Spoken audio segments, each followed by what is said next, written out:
Muhammadin wa ala alihi wa sahbihi ajmain. Amma ba'd. Alhamdulillah, senang sekali pada sore hari ini saya bisa berada kembali di masjid yang indah ini, Masjid Nurul Hidayah. Makasih Pak. Alhamdulillah, ini ketiga kali ya saya di Masjid Nurul Hidayah. Pada sore hari ini saya ingin melanjutkan beberapa tema yang sudah saya pernah bicarakan di sini, yaitu ini masih ngomongin kitab orang, tapi kita juga nanti akan bicara tentang kitab kita ya, kitab Quran ya. Nah, saya kali ini membawa beberapa buku yang mungkin nanti Bapak, Ibu yang dibawa yang mau mencoba membacanya, tenang aja, baca buku saya nggak perlu pakai bismillah ya. Nah ini bukunya. Belum dibuka, saya buka dulu ya, buat contekan. Padahal saya nulis tapi masih butuh contekan. Nah, beberapa waktu yang lalu ketika saya berada di masjid ini, saya memperkenalkan yang namanya dasar daripada Kristologi. Kristologi mungkin kedengarannya buat bapak-bapak mungkin di sini asing ya, apa itu Kristologi gitu kan. Tapi waktu itu saya sudah pernah menjelaskan bahwa kita umat Islam mengetahui yang namanya Kristologi itu bukan berarti kita mau jadi Kristen, bukan ya. Tetapi dengan belajar Kristologi kita jadi memahami agama daripada saudara-saudara kita yang lain yang di Indonesia, entah itu Kristen, Protestan atau Katolik, yang mana dari kalangan mereka itu masih banyak yang mencoba memang untuk mengajak kita masuk ke dalam agama mereka. Itu tujuan utamanya ya.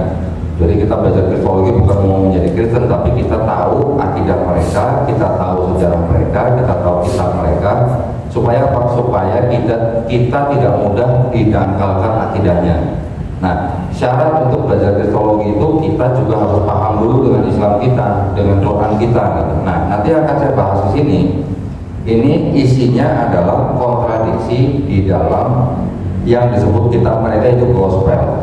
Ya, saya sudah pernah menjelaskan mungkin pada kajian sebelumnya, gospel itu adalah 4 kitab di dalam kitabnya orang Kristen yang adanya di bagian perjanjian baru, yaitu apa? Matius, Markus, Lukas, Yohanes. Okay. Keempat kitab ini oleh orang Kristen disebut sebagai Injil. Ya, saya ulang nih. Matius, Markus, Lukas, Yohanes. Di dalam kitab Kristen yang ada di bagian depan perjanjian baru itu sama orang Kristen disebut sebagai Injil. Nah, kita orang Islam ketika kita mendengar Injil, kita langsung berpikir, oh itu jangan-jangan Injil yang diterima oleh Nabi Isa alaihissalam. Betul nggak? Sering begitu ya, masih ada dan masih banyak umat Islam ketika mendengar kata Injil, konotasinya langsung Nabi Isa alaihissalam. Dipikir bahwa kitabnya orang Kristen itu adalah wahyu yang diterima oleh Nabi Isa alaihissalam gitu kan, sering kan? Bahkan kita sering mendengar mungkin ustadz yang lain mungkin ya, yang belum pernah belajar Kristologi mungkin menyebut kitabnya orang Kristen itu sebagai Injil. Satu kitab besar tebal itu disebut Injil. Nah, itu yang menurut kami yang sudah belajar Kristologi itu ternyata tidak tepat gitu ya. Tidak tepatnya kenapa? Karena yang disebut dengan Injil ataupun Zabur ataupun Taurat, Taurat, Zabur, Injil itu adalah wahyu-wahyu yang diterima Nabi dan Rasulnya dari Allah SWT kepada siapa? Kepada Bani Israel saja ya, bukan untuk bangsa-bangsa lain. Jadi Taurat, Zabur, Injil adalah wahyu-wahyu yang diturunkan Allah SWT kepada Nabi-Nabi dan Rasulnya untuk Bani Israel pada zaman itu. Setuju Pak? Setuju ya? Alhamdulillah. Kalau Quran jelas rahmatan lil alamin untuk seluruh alam semesta. Ketika kita bicara Taurat, Zabur, Injil, yang tadi saya bilang itu hanya khusus untuk Bani Israel saja, itu pun tidak pernah dijanjikan untuk dijaga oleh Allah SWT. Betul? Pernah baca nggak Taurat, Zabur, Injil dijanjikan untuk dijaga seperti Quran? Tidak pernah ya? Jadi kalau tidak pernah dijanjikan untuk dijaga, jangan buru-buru kita menganggap bahwa kitabnya orang Yahudi dan kitabnya orang Kristen itulah Taurat, Zabur, Injil yang dimasuk Quran, gitu maksud saya. Ya, jadi pernyataan tegasnya begini, Taurat, Zabur, Injil yang disebut di dalam Quran itu bukan Bible-nya orang Yahudi dan Bible-nya orang Kristen. Taurat, Zabur, Injil buat kita umat Islam adalah wahyu-wahyu yang diturunkan Allah Ta'ala kepada Nabi dan Rasulnya untuk Bani Israel pada zaman itu dan tidak dijanjikan untuk dijaga. Mungkin di dalam Bible-nya orang Yahudi dan Bible-nya orang Kristen itu masih ada pesan-pesan yang berkesesuaian dengan Al-Quran. Masih ada kan? Masih ada yang disebut dengan ketauhidan. Ya, saya sudah sering mungkin di YouTube saya juga saya sering menjelaskan bahwa kitabnya orang Yahudi itu akhirnya dipakai oleh orang Kristen, ditambahkan dengan kitab-kitab mereka yang disebut dengan Perjanjian Baru, yang Perjanjian Lama itu yang berasal dari Yahudi. Yang di Perjanjian Lama ini masih ada pesan yang disebut kita kenal dengan pesan tauhid, gitu ya. Jadi masih ada contoh misalnya di Ulangan 6 ayat 4 ini di kitabnya orang Yahudi ini. Ada kalimat begini, Shema Israel, Adonai Eloheinu, Adonai Echad. Dengarlah hai bangsa Israel, Tuhan itu Allah kita, Tuhan itu Esa. Ya. Sama yang sering dengan kita baca, Qul huwallahu ahad. Sama ada ahad, ada echad. Ketika pesannya di dalam kitabnya orang Yahudi ini dipakai orang Kristen, yang mana orang Kristen ini menulis kitab-kitab mereka dari mulai pertengahan abad pertama sampai abad kedua, di dalam kitab-kitabnya orang Kristen juga masih bisa dikatakan ada sedikit ketauhidannya. Kenapa? Karena di dalam cerita-cerita mereka yang disebut dengan Yesus Kristus atau Nabi Isa alaihissalam itu masih bisa memberikan atau menyampaikan pesan yang sama yang ada di dalam kitabnya Yahudi. Ya, yang tadi Shema Israel, Adonai Eloheinu, Adonai Echad, itu di dalam kitab Perjanjian Baru juga masih ada. Jadi di dalam yang disebut dengan 4 gospel tadi, Matius, Markus, Lukas, Yohanes, ini adalah kitab-kitab yang menceritakan tentang kehidupan Yesus Kristus. Ya. Di dalam kisah Yesus di dalam kitab ini masih ada yang disebut dengan ketauhidan. Tetapi setelah setelah kitab ini, yaitu ada surat-surat dari Paulus, surat-surat dari yang dianggap sebagai rasul-rasul yang lain, ini yang mulai sudah ada yang namanya ajaran Helenisme dari Yunani. Maksudnya apa? Maksudnya itu adalah ajaran-ajaran atau budaya yang dibawa oleh Yunani ketika mereka menguasai daerah Mediterania termasuk Palestina dan Mesir. Itu ajaran atau budaya yang mengajarkan bahwa Tuhan atau dewa, ada dewa yang paling tinggi tapi dia bisa punya anak dari manusia. Anak dewa yang dari manusia ini yang dianggap setengah manusia, setengah dewa. Ya, pernah dengar ya Dewa Zeus, pernah dengar? Alhamdulillah nggak ada yang maju di online sini ya. Dewa yang apa? Dewa Hercules pernah dengar? Pernah, Hercules. Nah, Hercules itu di dalam mitologi Yunani itu adalah anak daripada Dewa Zeus, tapi lahirnya dari seorang manusia. Jadi konsep yang seperti itu dipakai di dalam Kristen, dan akhirnya Yesus itu dianggap punya sifat ilahi. Jadi dianggap Yesus itu juga sepenuhnya manusia, sepenuhnya Tuhan, gitu ya. Kita di Islam juga percaya bahwa Isa putra Maryam itu lahir dari seorang perawan suci, betul kan ya? Mirip nggak sama yang mitologi Yunani tadi? Mirip nggak? Mirip tapi tidak sama ya. Di dalam Islam kita juga beriman bahwa Nabi Isa alaihissalam lahir dari seorang perawan suci. Bedanya apa dengan mereka? Bedanya kita tidak menyembah Nabi Isa alaihissalam sebagai Allah. Bedanya di situ. Kita juga tidak menganggap Nabi Isa alaihissalam sebagai putra Allah. Ya, jadi di dalam Islam kita hanya menempatkan Nabi Isa alaihissalam sama seperti nabi-nabi yang lain, hanya sebagai hamba Allah. Ketika Nabi itu juga Rasul, dia menerima risalah disampaikan hanya untuk Bani Israel. Bedanya di situ, ya. Nah, di dalam kitabnya Yahudi dan kitabnya orang Kristen, Perjanjian Lama dan Perjanjian Baru, ini ternyata memang terbukti bahwa semuanya itu adalah tulisan daripada manusia-manusia yang memang berbeda zaman, berbeda daerah, berbeda tradisi, dan berbeda budaya.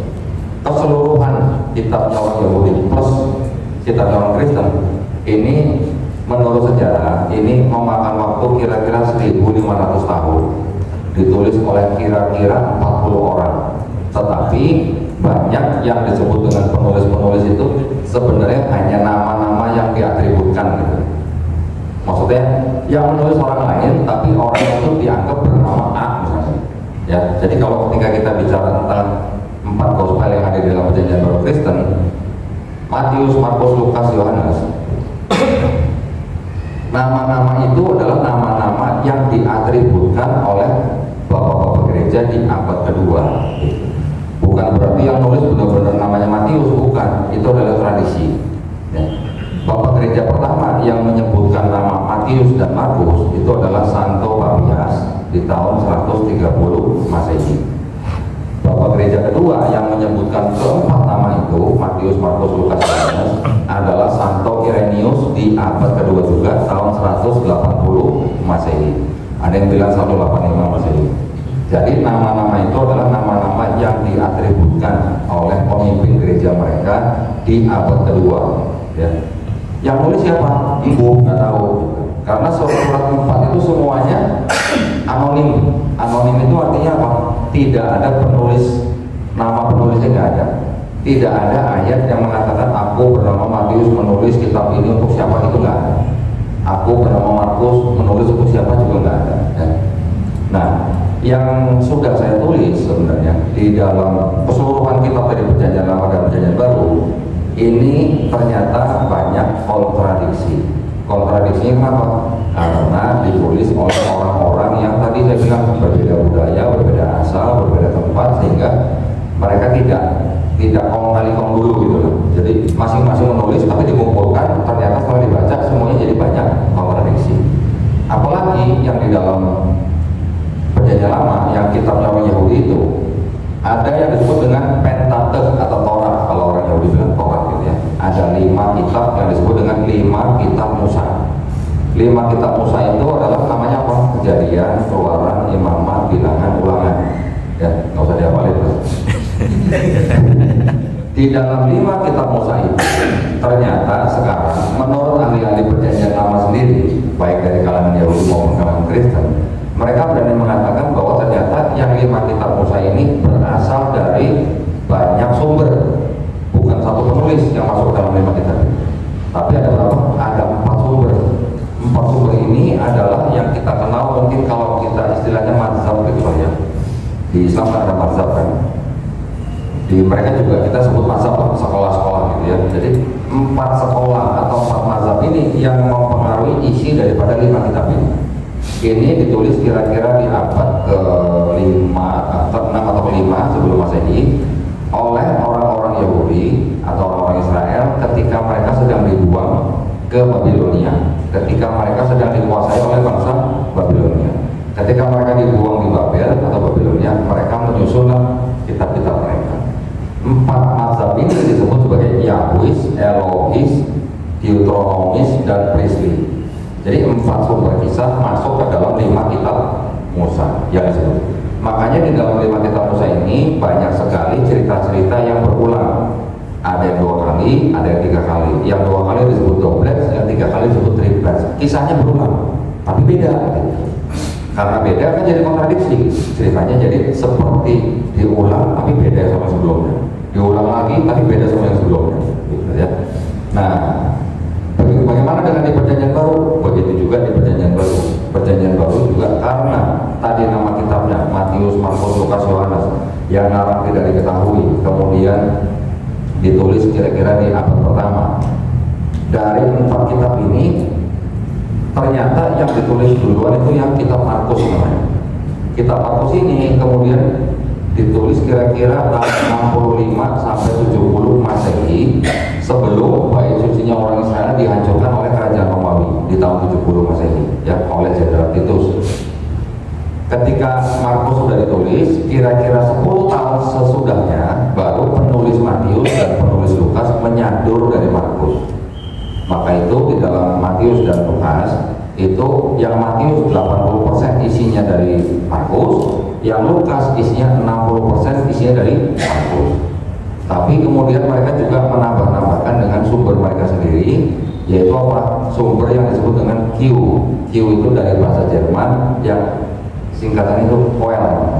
Quell itu adalah kisah-kisah yang beredar di masyarakat selama puluhan tahun. Nah, kemudian 3 kitab ini karena sumbernya satu, maka ketiga kitab ini disebut sebagai kitab-kitab sinoptik. Gitu ya. Kemudian baru kira-kira tahun 95 Masehi, kitab Yohanes ditulis, yang tulisannya itu gaya bahasanya berbeda jauh dengan yang 3 ini. Kalau yang di kitab Yohanes ini boleh dikatakan menonjolkan sifat keilahian Yesus dan yang kitab Yohanes. Tapi juga ini bermakna ganda atau ambigu. Bisa diartikan juga itu adalah sebagai kalimat-kalimat yang majasi. Tetapi di Yohanes pula banyak ayat-ayat juga yang menyangkal ketuhanan Yesus. Jadi 4 kitab ini dari sekian banyak kitab oleh Bapak Gereja dimulai abad ke-4 Masehi itu dipilih. Ya, jadi Bapak Gereja itu memilih-milih kitab. Oh ini masuk, ini enggak, ini masuk, begitu. Mereka pilih dari sekian puluh kitab ya, yang disebut dengan gospel. Ketika ada kitab-kitab yang tidak sama, itu nanti disingkirkan atau dibakar atau dibuang karena berbeda kelompok gitu. Jadi Kristen-Kristen yang awal itu memang awalnya tidak semuanya akidahnya sama. Dari mulai kelompok Kristen yang disebut dengan kelompok Gnostik, nanti ada kelompok Kristen Arianisme, kelompok Nazarin, kelompok Ebionite. Ini kelompok-kelompok yang tidak menyembah Yesus sebagai Tuhan. Tapi ada juga kelompok Kristen yang disebut dengan kelompok-kelompok Kristen Paulin atau yang mengikuti pemikiran Paulus, itu yang akhirnya berkuasa dan karena digandeng oleh Kaisar Romawi pada saat itu, sehingga kelompok yang digandeng oleh Kekaisaran Romawi itu yang bertahan hingga yang kita bisa lihat sekarang. Mereka adalah kelompok yang mempercayai Tritunggal atau Trinitas, gitu ya. Mungkin bapak-bapak pernah dengar Trinitas yang bilang Bapa itu Tuhan, Anak itu Tuhan, Roh Kudus Tuhan, tapi bukan 3 Tuhan, tapi 1 Tuhan. Paham? Tahu nggak? Paham? Oh, paham lagi loh Bapak aja. Nanti bilang lagi Bapak itu Maha Kuasa, Yesus Maha Kuasa, Kudus Maha Kuasa, tapi bukan 3 Maha Kuasa, tapi 1 Maha Kuasa. Bingung kan? Nah itu adalah akidah mereka. Itu yang menjadi kelompok Kristen yang paling besar sekarang. Ya, yang disebut dengan Kristen Trinitarian. Ada yang masih mungkin mengembangkan pemikiran Kristen zaman dulu. Sekarang masih ada Kristen-Kristen itu yang disebut dengan Kristen Unitarian. Unitarian itu tidak menyembah Yesus sebagai Tuhan. Nanti ada lagi Kristen yang berkembang lagi yang mungkin kecil-kecil gitu ya. Ada yang mengatakan Bapa itu Yesus, Yesus itu Bapa. Mereka nggak bilang 3 pribadi tapi 1 pribadi. Ada lagi Kristen yang berani atau tidak malu-malu mengaku bahwa mereka punya Tuhan 3. Ada Pak, namanya mereka mengikuti aliran Triteos namanya. Tri-3, Theos Tuhan. Jadi Triteos Tuhannya 3. Mereka kalau ditanya, Bapak yakin Tuhannya 3? Iya yakin. Sowot gitu loh. Gak ada masalah buat kami. Ada Kristen yang begitu. Tapi kelompok itu sangat kecil. Yang paling besar adalah yang mempercayai yang tadi Tritunggal atau Trinitas. Nah, saya ketika saya memeluk Islam, sebelumnya saya sudah pelajari kitab-kitab itu, saya akhirnya bisa menemukan begitu banyak kontradiksi, ya, baik di Perjanjian Lama maupun di Perjanjian Baru. Ya, dikarenakan ada aturan penulisan dalam buku yang tidak boleh mengutip ayat dari Bible maksimal 500 ayat, maka buku saya akhirnya saya bikin menjadi beberapa volume. Ya, ini adalah volume pertama yang saya terbitkan hanya untuk kontradiksi di dalam 4 gospel saja. Yang tadi yang Matius, Markus, Lukas, Yohanes. Dari 4 gospel aja ini kontradiksinya aja sudah ada 85 kontradiksi. Kalau dari Perjanjian Lama sampai habis Perjanjian Baru totalnya ada 275 kontradiksi. Itu pun sudah saya saring. Kalau saya nggak saring ada 700. Ya.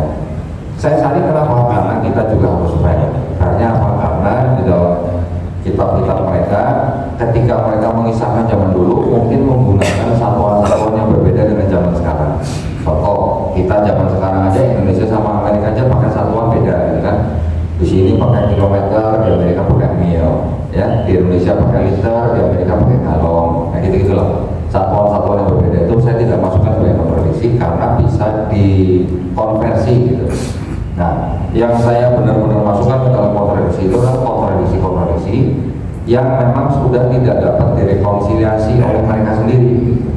Bisa kenapa? Bisa karena kesalahan penyalin, bisa juga karena memang sumber kisahnya berbeda, ya seperti yang tadi saya katakan. Macam-macam dari sumber kontradiksi macam-macam. Nah, sebelum kita ke situ dulu, kan tadi saya bilang kalau kita mau belajar kristologi, kita Islamnya harus kuat dulu, betul kan? Kalau di sini buku ini sudah ada 85 kontradiksi di dalam 4 gospel. Kira-kira kalau di Quran ada kontradiksi apa? Hah? Nggak ada. Ada yang bisa buka Quran? Coba nih, buka nih Quran. Ada. Jangan kaget ya, jangan kaget, biasa aja, santai aja kita. Di Quran ada kontradiksi apa? Nggak ada yang boleh jawab. Ya baca Quran. Kenapa? Kok pada nggak yakin? Enggak dong. Enggak ada. Coba buka Anissa. Oh. Ayat 82. Coba. Jangan kaget dulu Pak, tenang aja Pak. Udah? Baca terjemahannya aja lah. Oh. Wah, Aryo udah deg-degan nih katanya. Ayat 82. Coba dibaca. Tenang Pak, tenang Pak.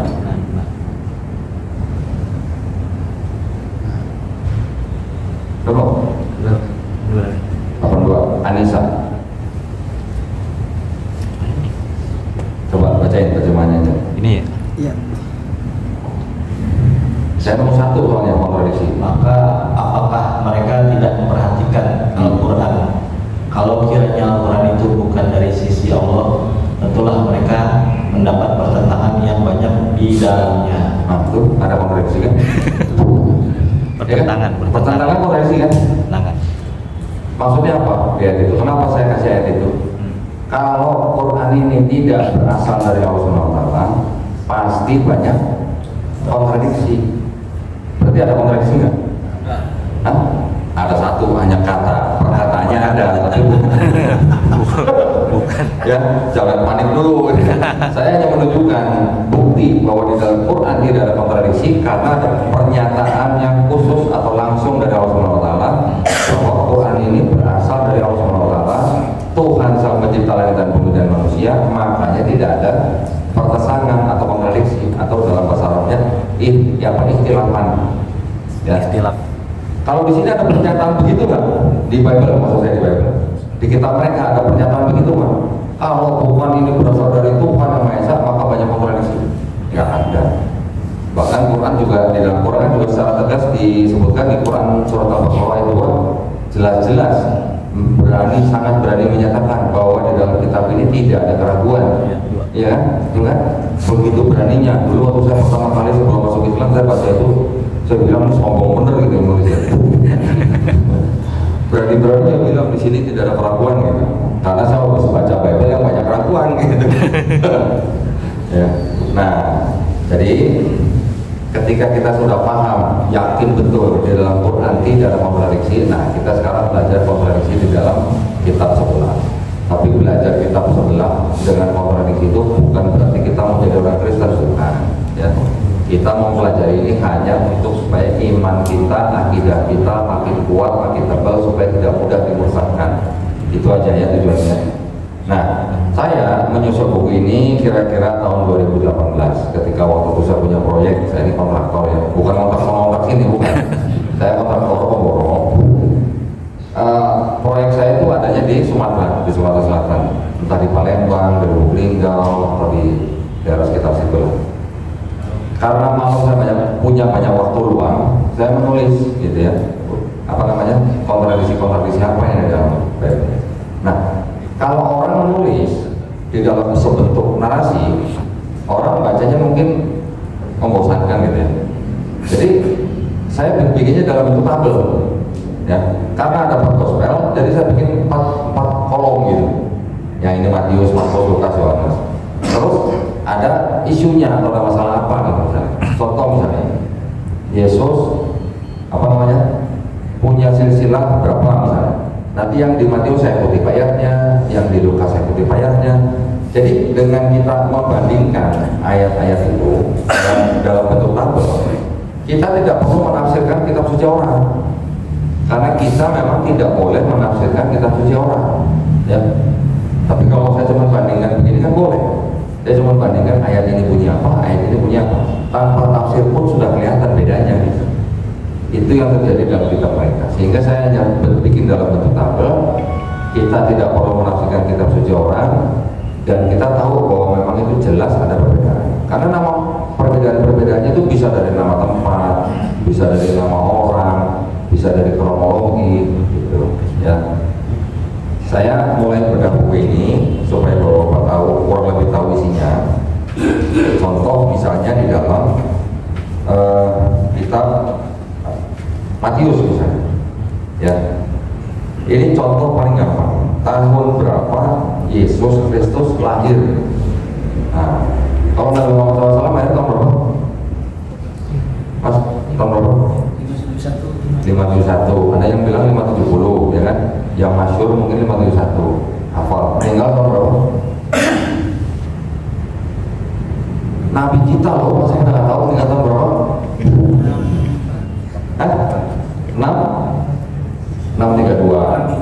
632 Masehi, ya. Nah, ya kita makanya saya bilang tadi, kalau kita mau belajar kitab orang, kita harus tahu dulu dong Islam kita ada ya.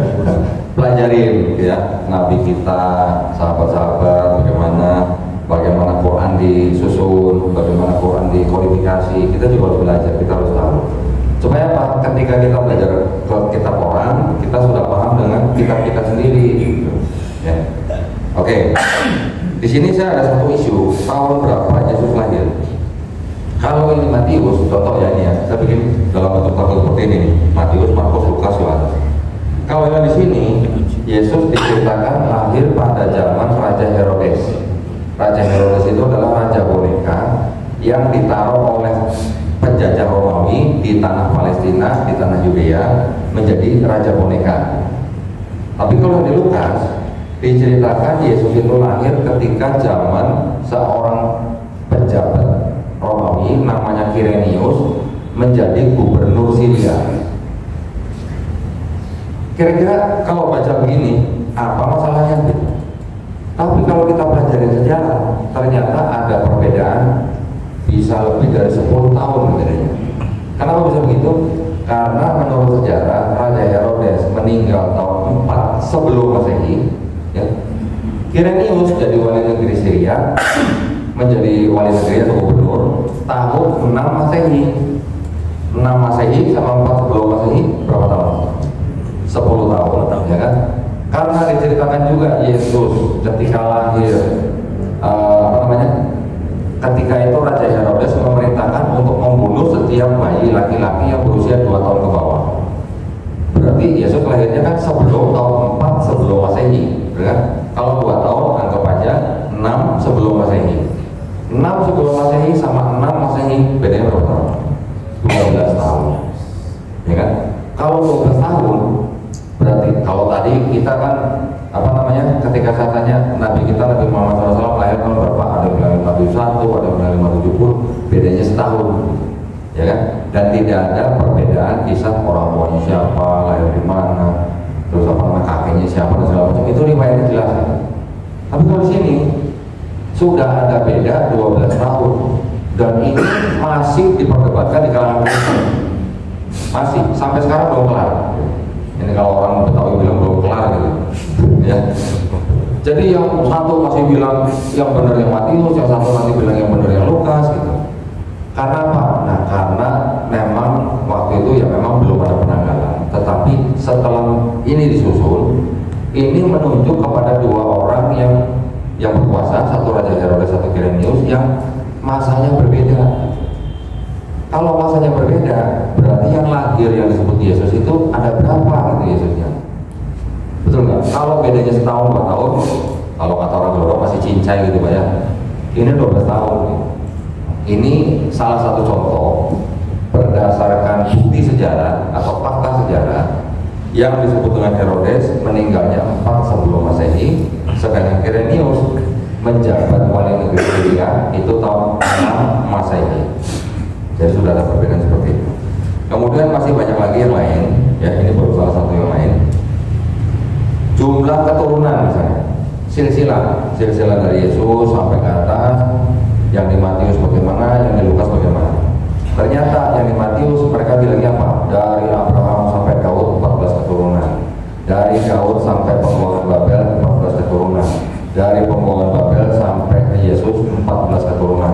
14. Penulis Matius. Kenapa begitu? Karena Matius ingin menggunakan yang disebut dengan gematria nama daripada Nabi Daud alaihissalam. Nama Daud itu kalau dihitung dengan gematria ketemunya 14. Kenapa kok masih Daud? Karena Yesus dianggap sebagai keturunan Daud. Ya, di dalam Kristen itu kan mereka memang meyakini bahwa Yesus ini adalah anak Daud karena disebut sebagai Mesias yang dijanjikan oleh kitabnya orang Yahudi. Ada keterkaitannya. Ternyata ketika kita hitung dari Abraham sampai Daud benar 14. Dari Daud sampai pembuangan Babel benar 14. Tapi ketika dari pembuangan Babel sampai Yesus ternyata cuma 13. Ini yang nulis salah ngitung atau bagaimana? Ya, ini terjadi dan ini bisa dibuktikan. Nanti Bapak bisa cek di sini, bisa cek di kitab mereka juga bagaimana. Kelihatan, ya. Nah, terus ini yang di Matius, yang di Lukas bagaimana? Yang di Lukas nama-nama leluhurnya yang Yesus itu semuanya berbeda. Yang di Matius sama di Lukas nama leluhurnya beda. Nanti kalau orang Kristen bilang, oh itu karena yang di Matius itu adalah silsilah Yesus melalui jalur ayahnya Yusuf gitu.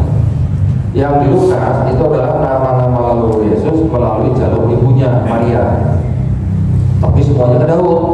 Tapi yang Yusuf melalui ke Daud melalui keturunan anaknya Daud yang namanya Salomo atau kita kenal dengan Nabi Sulaiman alaihissalam. Yang di Lukas sampai ke Daud melalui anaknya yang Nathan. Jadi ada perbedaan. Nah ini bagaimana? Itu kok nggak sinkron? Gitu. Ya, ini contoh yang berikutnya.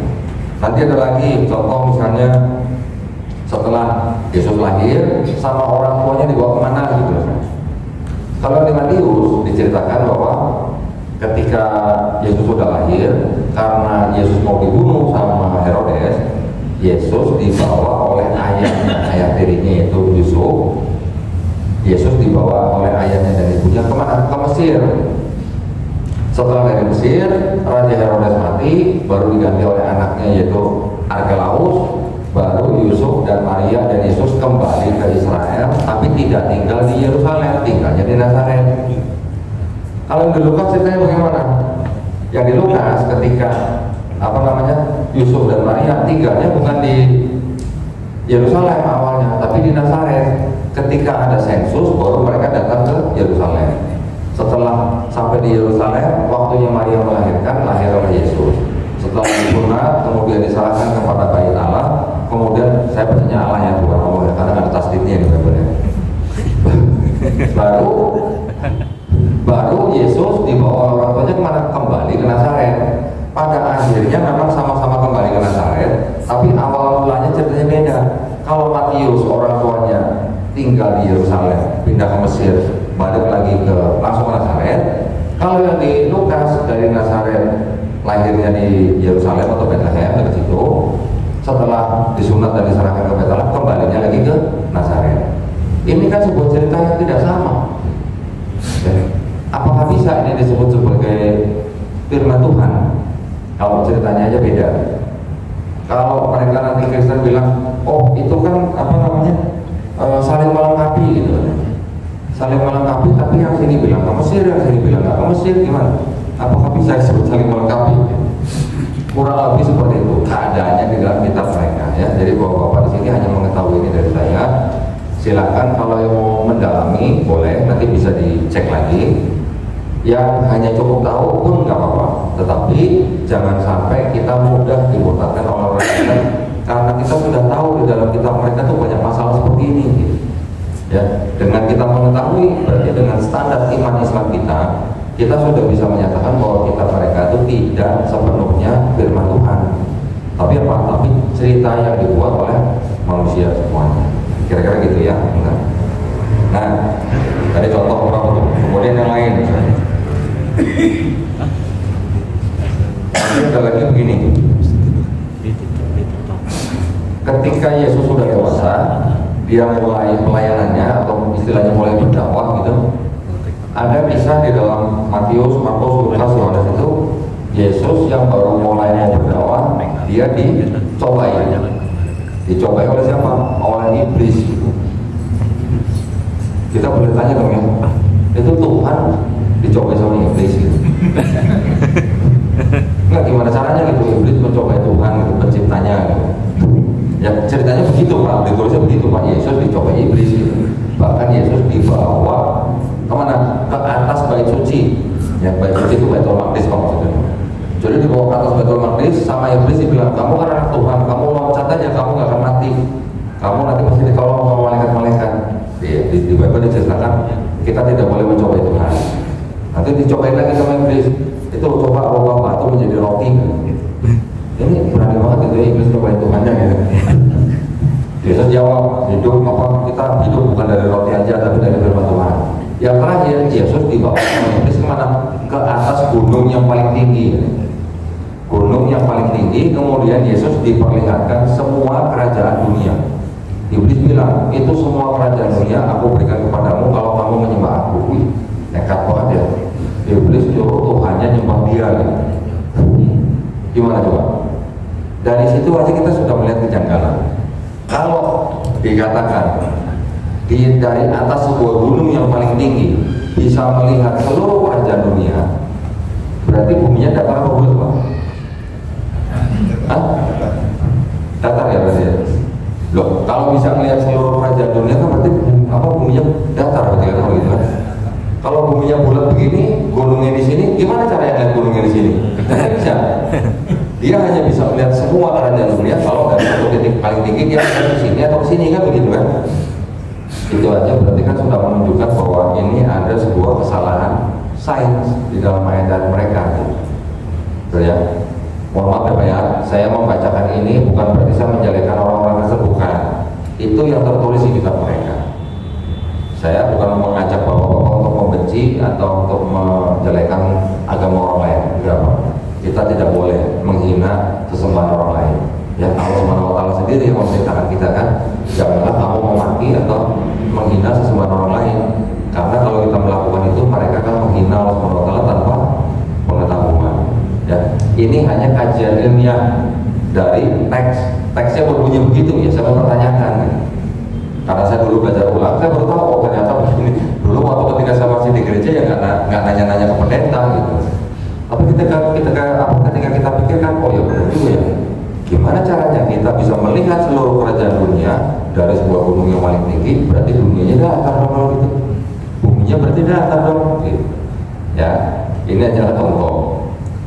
Nah, juga yang bisa kita tanyakan, bagaimana ceritanya? Kalau seorang nabi dicobai sama iblis, masuk akal nggak? Masuk akal ya. Kita juga mengetahui bahwa Nabi Ayub alaihissalam juga dicobai atau diuji oleh iblis. Dengan segala iman, Nabi Ayub alaihissalam bisa lewat daripada ujian. Tapi kalau Tuhan diuji sama ciptanya gimana? Nah kalau mereka juga percaya bahwa iblis itu ciptaan daripada Tuhan gitu. Tapi kok bisa-bisa yang ciptaan mencobai Tuhannya gitu? Ya, nah itu adalah kejanggalan-kejanggalan. Yang lain nanti ada lagi, misalnya apa? Misalnya contoh setelah dibaptis Yesus kemana? Di 4 gospel itu ceritanya bisa beda-beda. Kalau begitu yang mana yang istilahnya yang ada inspirasi gitu, ada apa? Mereka bilangnya gini, kitab mereka atau disebut dengan Bible itu yang menulis itu mendapat inspirasi dari Roh Kudus. Ya, ini klaimnya mereka. Tapi ketika bisa ada perbedaan-perbedaan seperti ini, pertanyaannya kan jadi begini, ini Roh Kudusnya lebih dari satu atau bagaimana? Ya, paham ya maksud saya? Nah, nanti ada lagi yang lain, macam-macam. Misalnya contoh, ya jam berapa kita mulai bertanya? Atau kita mau isya dulu? Udah azan isya belum? Lagi. Lagi. Bertanya gimana? Nanti tanyanya setelah isya. Isya. Ada gimana? Setelah aja. Setelah Isya stop. Tidak ada pertanyaan. Mungkin buat Boleh satu. Boleh satu. Oh, sekarang berarti. Oh, oke, siap. Baik. Nah, jadi kalau yang mau lebih mengetahui daripada kontradiksi ini, silakan nanti bisa beli buku saya di depan ya. Silakan yang mau bertanya. Ada pertanyaan? Ya, kepada jemaah ada yang mau bertanya? Satu pertanyaan. Baik, assalamualaikum warahmatullahi wabarakatuh. Pertanyaan singkat saja. Sebenarnya sejak kapan? Artinya kan kalau di zaman Nabi Isa sendiri beliau tidak mengaku Tuhan. Nah, jadi sejak kapan sebenarnya status Tuhan ini dilekatkan kepada Nabi Isa? Kira-kira. Terima kasih. Assalamualaikum warahmatullahi wabarakatuh. Oke. Sejak konsili, tahu konsili nggak Pak? Muktamar. Nah, istilahnya kita muktamar gitu ya. Sejak konsili di kota Nisea tahun 325 Masehi. Ya, udah berarti kalau Yesus abad pertama tahun 325 berarti kan abad keempat, berarti sudah hampir 300 tahun ya semenjak Nabi Isa alaihissalam atau Yesus Kristus ini tidak ada atau diangkat. 300 tahun kemudian baru orang-orang berani menetapkan bahwa Yesus itu punya sifat ilahi atau punya hakikat yang sama dengan Tuhan. Tahun 325 Masehi di kota Nisea. Ya, kota Nisea itu sekarang adanya di Turki. Ya, udah lagi tanya sebelum azan nih. Apa tadi kita mau nanya Pak? Ya, baru ngomong ya. Alhamdulillah. Baik, kalau begitu terima kasih banyak nih. Aduh, sebenarnya masih pengen cerita banyak, tapi karena waktu yang membatasi, saya mengucapkan banyak terima kasih kepada DKM Masjid Nurul Hidayah, dan mudah-mudahan kita bisa berjumpa kembali ya dengan kajian-kajian yang tematik. Saya juga berdoa mudah-mudahan kita semuanya dilindungi dan dirahmati Allah Subhanahu wa taala. Mudah-mudahan kita semuanya istiqomah dan husnul khotimah. Amin ya rabbal alamin. Akhir kata, wabillahi taufiq wal hidayah. Wassalamualaikum warahmatullahi wabarakatuh. Waalaikumsalam.